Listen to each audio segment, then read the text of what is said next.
ارد گرد کے لوگ جو خاموشی سے آپ کا وقت اور آپ کی توانائی چراتے ہیں۔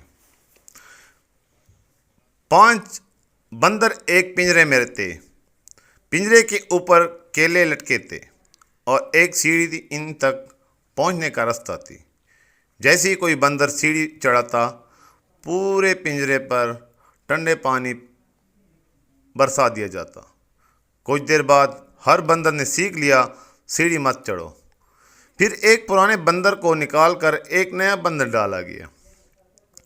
نئے بندر نے کیلے دے کے سیڑھی دیکھی اور باقی سب بندروں نے اسے پکڑ کر روک دیا، حالانکہ اب پانی نہیں برسایا جا رہا تھا۔ نئے بندر کو پتہ بھی نہیں تھا کیوں، بس اسے روکا گیا۔ ایک ایک کر کے تمام پرانے بندر بدل دیے گئے، لیکن یہ عادت ویسی ہی چلتی رہی۔ کوئی سیڑھی نہیں چڑھتا، کسی کو یاد بھی نہیں کیوں۔ یہ صرف ایک تجرباتی کہانی ہے، لیکن اس میں ایک گہرا سبق چھپا ہے۔ ہمارے ارد گرد کے لوگ اکثر بغیر کچھ کہے ہمارے فیصلوں کو، ہماری حدوں کو اور ہمارے وقت کو خاموشی سے متعین کر دیتے ہیں۔